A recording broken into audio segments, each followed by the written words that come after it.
discussing many things about prevention of diseases. Marami na po tayo napag-usapan ng mga nakaraan ng mga gabi na mga bagay-bagay how to prevent diseases. And these diseases are the most common diseases like heart disease, diabetes, constipation, and hypertension. And tonight we have a very special lecture on how to prevent arthritis. Pero bago po tayo mag-umpisa, meron akong quiz sa inyo. Alam nga namang ako lang ang teacher dito. Dapat mga estudyante sumasagot. Okay, let's have some fun night. And let's try to guess these fruits. Ipapakita ko po sa inyo ang mga fruits. Pero ang huhulaan nyo, hindi yung fruits, yung bulaklak ng fruits. Okay? So ipapakita ko ang bulaklak and then huhulaan nyo ang fruits. And then I'll be giving some gifts here. This is actually produced by HCBN in Iloilo. This is Kitchen Treasure Cooking Class. So you can have lots and lots of recipes from this production produced by His Coming Broadcasting Network. Meron po kayong regalo after the quiz. Yung mga nakasagot, lapit po dito and then I'll give you the prize. Okay. Quiz number 1. Ano to? Bulaklak siya ng ano? Bulaklak ng? Sino sumagot doon? Okay, so you have the prize. Bulaklak ng rambutan. Wow, palakpakan natin! Ang galing! Halika, lapit ka na dito. Kasi mabibigay sa'yo. Ito, bulaklak ng ano? Tingnan nga natin. Ano kaya ito? This is now in season. Fruit siya. Ano to? What's this? Mango! Okay, mango kaya? Wow! Correct. Halika na, sister. Lapit dito. Okay, ito next. Number 3. Ano to? Ha? Ano to? Sabi kong toge? Prutas na eh. Ha? Ano to? Malapit na sa guava. Pero hindi siya guava. Ano siya? Ha? Nag-uumpisa sa letter M. Congratulations po. Letter M. Ano siya? Mako. Tama sila ang kantori sa galing-galing. Mamaya binigay ko sa isa. Okay, tingnan natin kung makopa siya. Wow! Kayo ha? Kain kayo ng kain ng fruits. Hindi niya alam yung bulaklak. Okay, this. This is smaller than makopa. Tamis is makopa. What's this? Malapit na sa duhat kaya siya? Tingnan natin kung duhat siya. And the correct answer is duhat! Congratulations! How about this one? This is a very common fruit. And I keep on promoting this fruit. And you know what? It has a very good digestive enzyme. Ano to? Ano to? Ay, lahat kayo may alam. Hindi ko may bibigay yung prize. Isa lang siya. And the correct answer is papaya! Very good. How about this one? Last. Hindi pa. Second to the last. Ano to? Guyabano kaya siya? Sure kayo na guyabano siya? Sure na sure? Tingnan natin kung guyabano siya. Oops!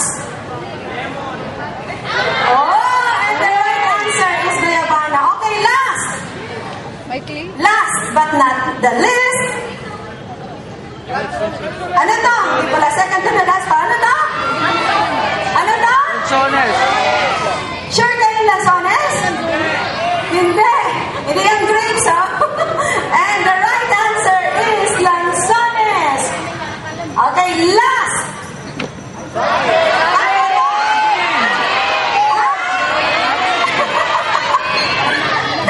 And the right answer is, we're so happy and we're so fortunate to have really the banana, because you can even cook the flower of the banana, puso ng saging.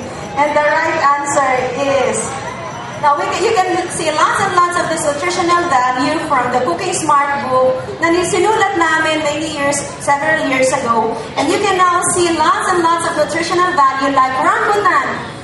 Wow, you can even complete your vitamin C requirement by just taking the fruits, the native fruits.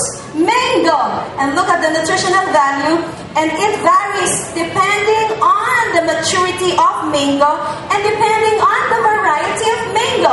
So nag-iiba-ibang nutritional value once you are changing the variety and once you are maturing this kind of fruit. Papaya is also very rich in many of the nutrients. These are just few of the nutrients that we have discovered. But we personally believe as dietitians that the science of nutrition has just started. And there's still lots and lots of nutrients to be discovered. And when you look at the nutrients, these are all local nutrients and local available fruits. Now, when I do my clinical, I don't promote imported fruits. So meaning, I don't promote imported fruits and imported vegetables around because I personally believe we can have more nutrients, better nutrients than imported foods. Now, for the past weeks, we were discussing about the phytochemicals. And the phytochemicals are the health-enhancing chemicals. These are the uniqueness that, if they are really powerful when it comes to prevention, and it has also curative effect. Now, for the last week, we were discussing about the heart attack grill, right? And we have mentioned that the heart attack grill in Las Vegas was actually selling the double bypass burger and the triple bypass burger. And look, they were really like doctors and nurses, but they're prepared, huh? They have wheelchair around the restaurant and they have ambulance. And when you look at that picture, they are now selling all these kinds of heart attack burgers. But here in the Philippines, yes, we don't have heart attack burgers, but we have double bypass balut, we have triple bypass adobo, we have quadruple bypass barbecue, and ano tawag nito? Adidas. And we have this quadruple bypass sisig and poppies and bulalo. And all these are actually even more potent than the double bypass burger that they have in Las Vegas. And because of that, we are not safe. We are also very high risk when it comes to heart disease, when it comes to stroke, when it comes to vascular problems, because it might hurt our endothelium. And that was actually our first lesson when we had this first meeting around a few weeks ago here in the same place. But the good news is we can protect it. We can prevent it by knowing that the body has the ability to heal itself. And we call this ability, we call this healing chemical thing in the body, which we call magically the nitric oxide. It is a vasodilator. And when you say vasodilator, this is even more effective than any other management because the body can actually heal itself. And we all know, we mentioned last time that the nitric oxide, it relaxes blood vessels, selectively boosting blood flow to the organs that need it. It prevents white blood cells and platelets from becoming sticky, and it keeps the smooth muscle cells of the arteries from growing into plaque. And if there's already plaque, it may diminish, okay, the plaque. Now, we have also mentioned last time that nitric oxide can be possible. Nitric oxide is a powerful gas being produced by the endothelium. Now, the science of medicine is not successful when it comes to invention of nitric oxide because, as drugs, because they discovered that it is even more potent than dynamites, than bombs. Imagine the 160,000 kilometers of your blood vessel producing this kind of gas. So sa lakas ng gas, and konting mali lang, talagang mamamatay. Sabi nila, it's a double-edged sword. But the good news is the body has the ability to heal itself. Looking at the picture in biochemistry, you can now identify some things here, like L-arginine and L-citrulline. We have shown this during our first meeting here in this place, and we discovered that this is not the science behind nitric oxide. Nitric oxide is vasodilator. It has the ability to open up your blood vessel. Now, the thing here is we would like to know the source for nitric oxide and L-arginine? Sino ang makakahula sa inyo ng prescription? Those of you who are here, I think that was our second night. I was prescribed now.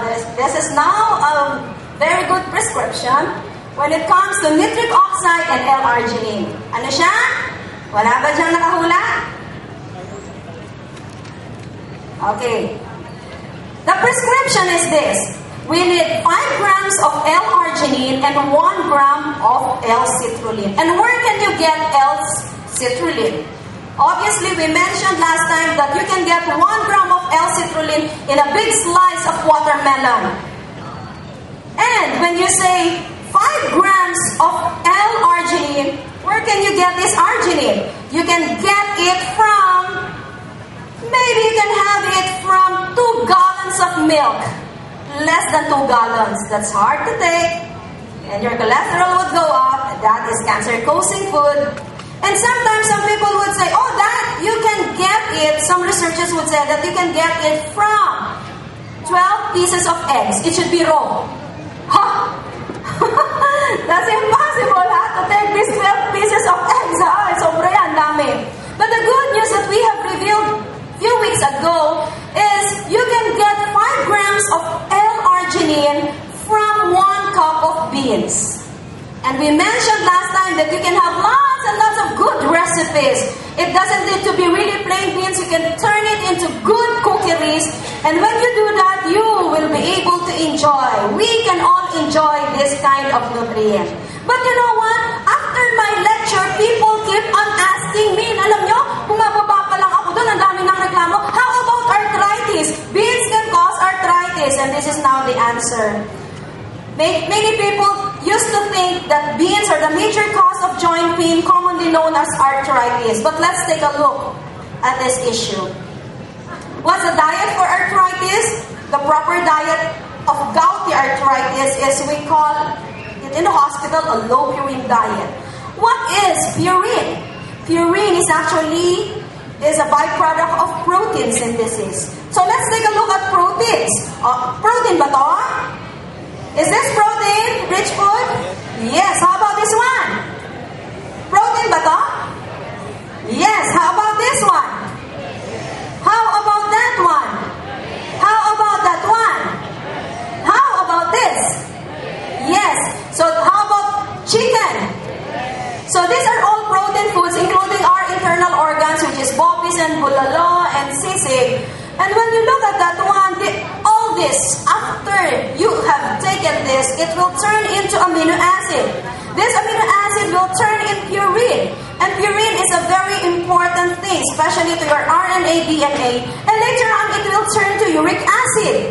But you know what? The good news is, in excess of uric acid, it should be excreted in the urine if the diet is low in fat. But if the diet is high in fat, instead of going out in the urine, it would go again, circulate in the system as uric acid crystals. Tapos bahala na siya kung saan siya pupunta. Pwedeng sa likod, pwedeng sa paa, pwedeng sa arms, and it's so painful. Okay?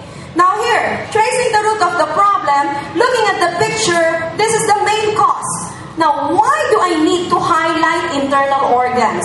Internal organ is different from muscle meat. Counting the number of cells, internal organ has more number of cells compared to muscle meat. And when you count the number of cells, obviously purine is in the cell. So, simply, if you have more number of cells, you have more purine. And if you have lesser number of cells, you have lesser purine. Sad to say that purine is water soluble. It mixes up with water. So there are lots of people who are really complaining, bakit ganon? Alam mo, sabaw na lang ang kinakain ko. Mataas pa rin ang uric acid ko. Masakit pa rin ang paa. And then the question is, sabaw ng ano? Sabaw ng bulalo. So this is now an issue, very issue here in the Philippines. So when we say no to internal organs, that is the internal organs of beef, of chicken, pork, including internal organs of fish. Okay? So that's the issue when it comes to internal organs. Now here, low purine diet simply means no to internal organs, low in fat, and moderation in protein. But you know what? Even though the science of nutrition has already discovered all this, people still blame the beans as the cause of pain. Okay? And now, if you would be looking at the issue, beans is there, right? Beans is there, obviously, and it's protein. Ano ba yung mga beans? Munggo. Bongo beans. Ano pa? White beans. White beans. What else? Yeah. Or garbanzos. What else? Sitaw. Puto ng sitaw. Okay, lahat yan, beans. Ang hindi lang kasali, Mercedes beans. Hindi yan kasali. Okay, how about the nuts? Kasali siya ng nuts. The nuts are, we have pili nut. We have mani, right? What else? Ang hindi kasali dyan, coconut. At saka donut. Pero yan. So all the seeds and the nuts are included and they're protein-rich food. Okay, here. So this should be counted as protein. When I say beans, it should be counted as protein food, not vegetable dish. Okay, now I keep on presenting this for the past many years to the medical people, and they keep on saying, Blessing, what's the scientific reason? You know, the research. And during that time, there was no research. And I'm so happy to present to you that now we have research, and this is actually Harvard research, 12-year prospective cohort study done to 47,000 men, no gout history. And this is the conclusion of the study. The only research on gout, and they have discovered that high meat intake will increase gout by 40%. 40% high meat intake. And the worst offenders in meat group are beef, pork, and lamb. Okay? So tatamain na natin ang bibintangan natin, ha? Huwag na kayong pakabintang. No, and I used to work with Manila Adventist Medical Center. I was there for 18 years. Okay? People keep on blaming, hindi, munggo. Sabi nila. And then here comes the issue. Hi, this is now the issue. And this is the best conclusion. Sabi niya, eating seafoods will increase gout higher than meat by 50%. Why? Because when you eat seafoods, you don't separate the body and the soul. You don't remove the internal organs. Okay? And seafood is actually a scavenger. Okay? Hindi siya talaga pagkain. And if you would be observing, mas masarap yung seafoods pagka it's in the open of the river going to Pacific Ocean. Mas delicious yan. Eh, kasi sila yung tagasala. Sila yung scavenger. So here, per day, conclusion, per day, each additional serving of meat will increase gout by 21%. But per week, each additional serving of seafood will increase gout by 7%. And the Filipinos are really lovers of seafood. So that simply means 7 times 7, mas mataas, almost 50% risk tayo dyan. Diba? And the major cost of gout, my friends, are this. Actually, you should not call them food because they're not food. Okay? They can hurt you. And here, I love this conclusion. Sabi ko, may kakampi na ako ngayon. People keep on blaming beans, but this is now the conclusion of Choi. Dr. Choi said, the association of purine-rich food with gout had been long suspected but never proven. Any contribution of protein to risk was uncertain, and this is the first evidence that beans and peas can be strongly protective. Ano palakpak dyan? Now we can connect this to our making healthy endothelium, right? We keep on saying you have to eat 1 cup of beans so that you can produce 5 grams of L-arginine. So if we will be safe for uric acid, safe, good for endothelium, wow, hooray to the beans, diba? Conclusion, eating high-fat dairy product will increase gout, drinking alcohol will increase gout, but eating plant protein will decrease the possibility for gout. You know, I personally believe that even the ancient time had already this idea. Diba? Sabi nga ni King Solomon, eat at a proper time for strength and not for drunkenness. And this is actually true during that time. The gout is sickness of the rich. Walang gout yung mahihirap nung unang panahon because only the rich can eat a high-fat diet. So friends, it's so simple to prevent arthritis or even reverse arthritis. All we have to do is just have the perfect diet, the good diet, and have it in moderation. And of course, you have to learn some other strategies like normalizing your weight. And another strategy that we could do is physical activity. And of course, we have to do sunlight. And then, you have to drink good amount of water. And that can actually be the perfect management for gout. One day, I was in the convent. Sabi ng pari sa akin, the priest said, Blessed, look, you know, this one was hurting me for the past 30 years of my life. Sabi ko, sir, ano yan? Father, ano yan? And this is gout. Okay, Father, extra challenge. For 3 days, do not eat any protein foods. You can also do the same, okay? This is a very simple management to clean up, okay? For 3 days, do not eat any protein foods. Okay, let's have an experiment on the 4th day. And because I was handling the kitchen at that community, and then sabi ko doon sa Manang, naku, don't cook any fatty food to this father, to this priest. 4th day, let's add mongo. Let's see if there is no pain. You know what had happened? On the 2nd day, 0 pain. 3rd day, 0 pain. On the 4th day, we gave mongo without fat. Still, the father can still walk good. On the 5th day, we gave him nuts. But I told him, Father, please eat peanuts as ganito lang kadami. Huwag madami, ha? And then the father ate peanuts. Still no pain on the 5th day. Ito na. The next week, the father ate a big pack of nuts. Sabi ko, what? Kinain niya yung isang pack ng nuts. Sabi niya, you know what? Bless, still no pain. Kahit nakakain na siya ng isang pack ng nuts. Tapos sabi ko sa kanya, okay, so that simply means that beans will not hurt you, provided that you have to cook it right. No shrimps, no internal organs, no fat, no taba ng baboy, and that will never hurt you. Sabi niya, totoo man. But of course, you have to drink good amount of water because water itself has a very good healing power. You know what had happened? On the third week, this priest ate pizza. Big slice of pizza. You know what had happened the next day? Pilay na naman siya. So there are some foods that can actually hurt us. There are inflammatory foods, friends. And this is just a simple choice that we could do. So with the lifestyle, with the sunshine and the air and water and diet and proper sleep, the New Start principle can actually help us a lot. And we cannot separate, of course, one of the most important thing in the New Start, which is relationship. Relationship is very important. You know what? Tama yung diet. Pero kung mali ang relationship mo, lahat ng pain mararamdaman mo. Tama ba yun?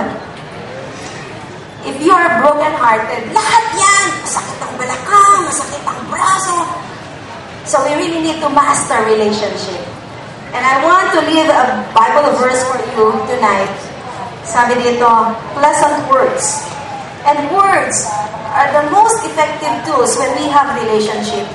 Pleasant words are a honeycomb, sweet to the soul, and healing to the bones. I hope and pray that when we follow the New Start principle, all these preventive principles, you will be able later on to experience rejuvenating, event in your life. And I hope and pray that when you do that, when you experience that, you don't just keep it sa sarili nyo, but you start sharing it with other people. Good night to everybody.